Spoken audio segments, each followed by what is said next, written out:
Hello guys, welcome back sa ating channel, National Rally for Peace. Yan, pagtitipon para sa kapayapaan at pagkakaisa, mga kababayan, na nagtipon-tipon po dito sa may Quirino Grandstand, dito rin po yan sa may Luneta. Ganito po karami ang taong pumunta dito na umaabot po ng 1,500,000 mahigit ang lahat ng mga dumalo po dito ng mga kaanib sa Iglesia ni Cristo. Yan, na sumusuporta sa panawagan ng ating Pangulong Bongbong Marcos na itigil na ang impeachment ng ating Vice President Sara Duterte. Yan, ipinapakita natin, ganito po karami ang mga dumalo dito. Pinaliparan natin ang ating drone. Ipapakita po natin sa inyo ang kabuuang mga dumalo dito po sa may Quirino Grandstand. At dito po na sila umabot sa may Luneta. Yan. At yung kalsada na yan, napuno rin po yan papuntang Manila Bay. Yan. Guys, grabe, sobrang daming tao. Talagang niyanig ang Quirino Grandstand. Ito po yung naganap ng January 13, kahapon po ito. Yan, ganito karami po ang mga dumalo, mga kababayan. At nakikiisa para sa pagtitipon ng kapayapaan at pagkakaisa ng ating bansa. Talagang sobrang daming tao. Ayan, Ito po ikuha natin ng ating drone. Ipinapakita natin sa inyo na ganito kasolido po ang Iglesia ni Cristo na nagtitipon-tipon po dito. Grabe, ang dami Punong-puno yan. Hanggang doon sa may sa may hotel. Hanggang doon sa may dulong-dulo, hanggang papunta na po yan ng dito papuntang Road 10 na po yan. Hanggang doon po pa po yan sa may pinakadulo. At umabot pa nga dyan hanggang mismo sa may dito sa may likod na rin po Sobrang daming tao na rin po Ayan.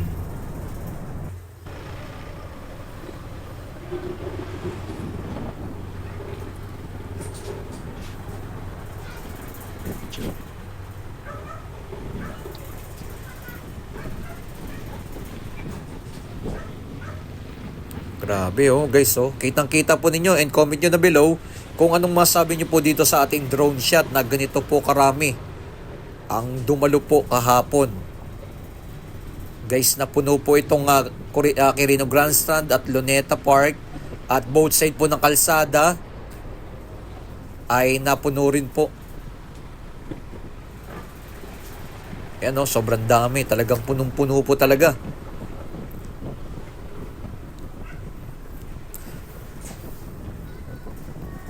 Ayan, kung magkakaisa talagang ating bansa, ganito po talagang mangyayari.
Walang picture, di ka lang mag-post.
Isa po natin sila Makalapit na tayo. Kamustahin ko lang sila ni Yorme. pagkakaisa. Kaya muli po, maraming salamat po sa inyong lahat. Bagamat may kanya-kanyang opinyon ng iba't ibang tao sa isang partikular na isinubuan o iba't iba man ang kalagayan sa buhay ng intereso, sa layunin po na ipagpalasabi ang kabayaan, ang kapakanan, ang kaunlaran ng ating bansa. Tayo lahat ay nagkakaisa. Tinatanong po namin kayo, nagkakaisa po ba kayo? Ano po sagot ninyo? Karapatan po natin mga pamamayan ng ganito Panginoon. Oo, ay protektado ng ating saligang balas. Nagkakaisa tayo ng damdamin ng isipan ng sagawa ko. Ulit mo namin ng may kapanapahan at pagkakaisa. Ay para sa kapakanan ng pinakahati at kapunan ng ating bansa. Baka naiisip ninyo o tinatanong ninyo, ano po ang hinahanap natin?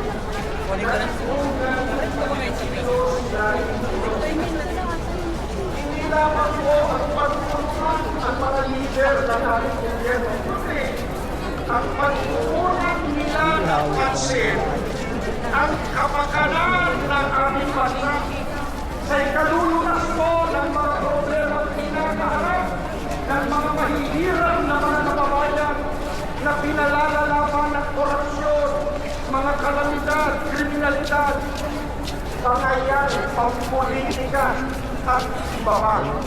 Ang mga ito po ang dapat ay pagsikapang bahagi ng ating pamahalaan. Kaya, ang sinusuportahan natin ay ang pagkakasundo. Pakiulit nga po, mga kapatid, mga kababayan, ano po ang sinusuportahan natin? Pagkakasundo, hindi mo mga palayan, bintangan at sariling interes. Ang nais natin ay ipagpauna ng mga namumuno sa pamahalaan ang mga kapakanan at ikabubuti ng mas nakararami bago ang pamumulitika. Gusto po natin iparinig sa mga nasa pamahalaan ang damdamin ng sambayanan. Isip kami!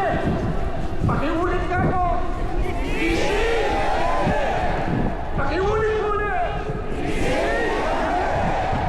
Hinihintay namin ang paglilingkod ninyo sa kapakanan namin mga simpleng Pilipino. Hindi ang pagsusulong ng mga bagay na hindi makagagawin sa buhay ng mga kababayan natin. Mamaya po, abangan nyo, hinihintay namin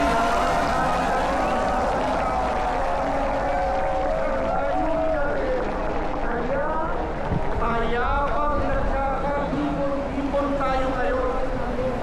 Mabuhay po ang Pilipinas! Mabuhay ang Pilipinas! Mabuhay ang mamamayang Pilipino! Marami pong salamat sa inyo. Pakinggan po natin ang susunod na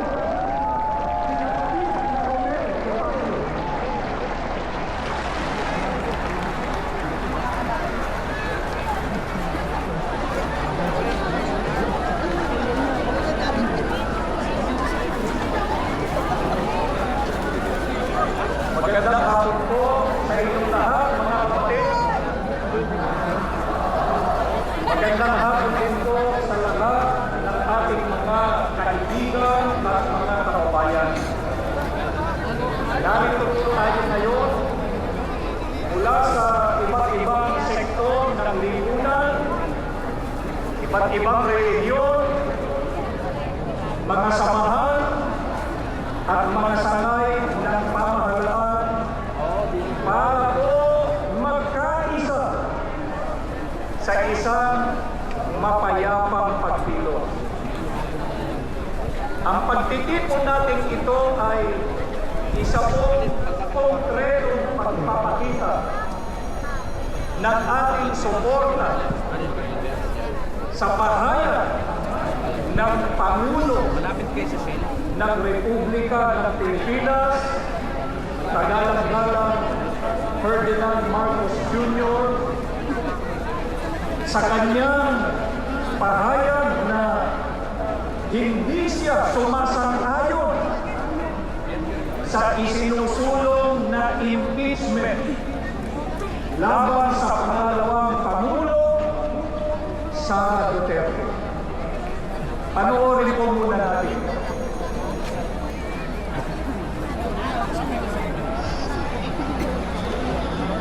This is not important. This does not make any difference to even one single Filipino life. So why waste time on it? What will happen to that if somebody files an impeachment? It will tie down the House, it will tie down the Senate, it will just take up all that, and for what? For nothing. For nothing. None of this will help improve a single Filipino life. As far as I'm concerned, it's a storm in a teacup. Naniniwala po kami na ang opinyong ito ng Pangulo ay para po sa kapakanan ng bansa at ng sambayanang Pilipino. Ang ganitong posisyon ay hindi lamang po nagpapakita ng malasakit, kundi ng malinaw na pag-unawa sa mga tunay na pangangailangan ng ating bansa.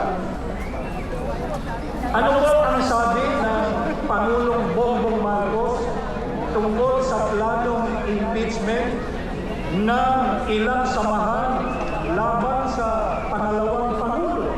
Ang sabi niya, wala ito maitutulong para mapaunlad ang buhay ng kahit isang Pilipino. Tama po, mga kababayan, ang sinabing ito ng Pangulo.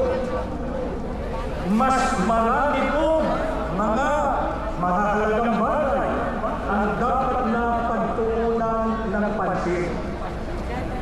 Ang impeachment ay hindi lamang po pag-aaksaya ng panahon, kundi ito po ay hadlang din sa pagtugon sa mga pangunahing problema ng bansa.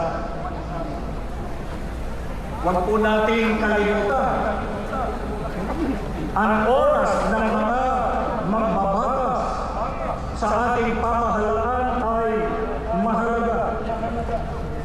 Kaya dapat itoon sa totoong mahalaga para sa mga Pilipino.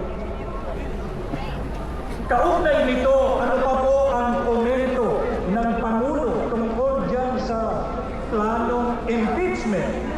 Sabi pa ng Pangulo na ang impeachment ay isang storm in a teacup. Nangangahulugan, ito ay isang labis na pag-aalala, pagtatalo tungkol sa isang maliit at hindi naman gaanong mahalagang bagay.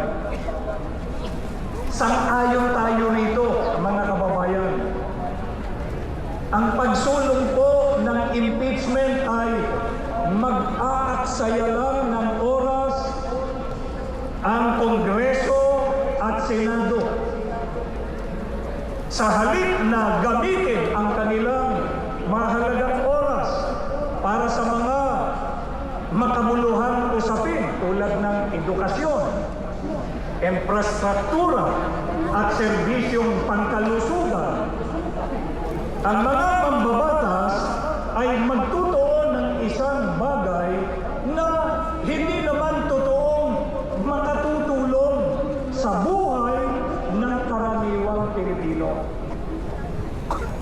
Kaya, sa halip na mag-aksaya ng panahon sa mga isyong magdudulot lamang ng mga pagtatalo, mga hidwaan at ng mga bangayan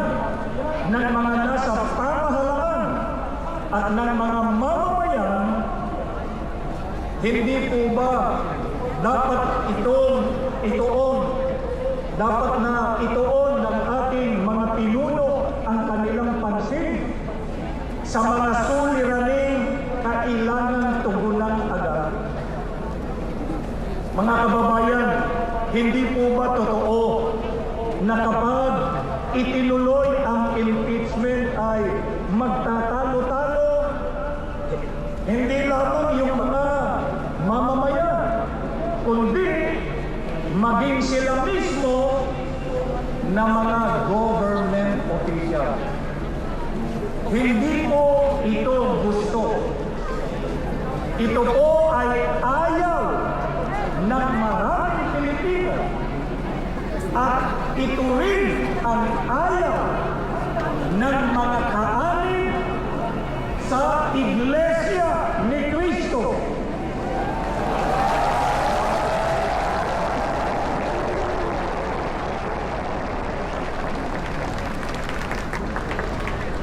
Kaya mahalagang alalahanin po natin ang sinasabi sa Biblia. Sa Filipos 2:3-4, sa magandang balita Biblia, na ang sabi, huwag kayong gumawa ng anumang dahil sa pansariling layunin o pagyayabang, sa halip bilang tanda ng pagpapakumbaba. Ituring ninyong higit ang iba kaysa inyong mga sarili. Pagmalasakitan ninyo ang kapakanan ng iba at hindi lamang ang inyong sarili. Ang mga talatang ito ay isang paalaala sa lahat, sa ating lahat, lalo na po sa mga nasa posisyon ng kapangyarihan. Ang kanilang tungkulin ay maglingkod para sa kapakanan ng mga mamamayan, hindi po para sa sariling o pansariling interes. At lalo na hindi po para maghasik ng pagkakampi-kampi dahil lang ang hangarin ay humawak ng kapangyarihan.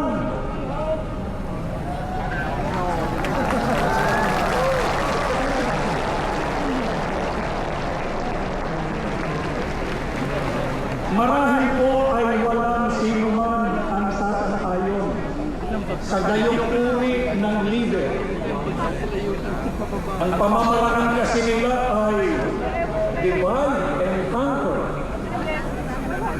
Mag-uudyok sila ng mga nag-aaway-away para magawa po nila na agawin ang kapangyarihan at sila ang mapwesto sa poder.